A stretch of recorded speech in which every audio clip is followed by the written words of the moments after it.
এদের কথা শোনো আগে, তারপর আমার কথা না শুনলে মিস করবে। হ্যাঁ হ্যাঁ। প্রথমবার আমার সাথে ঘুরতে এসে তোমার কেমন লাগছে বলো? ভীষণ ভালো লাগছে, ভাবতেই পারিনি যে তোমার সাথে লং ড্রাইভে আসবো। যে 12 বছর অক্লান্ত পরিশ্রম করেছে শুধু সংসারটাকে ধরে রাখার জন্য আর মৃণালের সাথে থাকার জন্য, সে থাকতে পারেনি। আর যে না থাকার, সে এসে বলছে কি না তোমার সাথে আমি লং ড্রাইভে যাব, কখনো ভাবতে পারিনি। তা বলছি, তুমি কতদিনের প্ল্যান করে এসেছো ঢেবনি? না মানে তুমি কতদিন থাকবে সেটা আমরা সবাই জানি। বুঝতে পেরেছ জননী? নাটক একটু কম করো প্রিয়।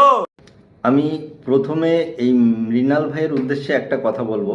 দেখো ভাই, বাংলায় একটা প্রবাদ আছে, চুন খেয়ে গাল পুড়ল দই দেখলে ভয় করে। তো অবশ্যই তুমি একটু খোঁজ খবর নিয়ে যাচাই করে দেখো যে এই মেয়ে দুটো তোমার কাছে ভাইরাল হতে এসছে কিনা, সেটা অবশ্যই একটু যাচাই করে নিও। দ্বিতীয়ত, এই ভাইটার উদ্দেশ্যে বলবো, এই ভাইটা এই মেয়েটার উদ্দেশ্যে প্রথমে তুমি কদিনের জন্য এসেছো বলে একটা বাজে ভাষা দিল, ঠিক তারপরেই এই মেয়েটার উদ্দেশ্যে বলছে জননী, আবার তারপরে বলছে প্রিয়।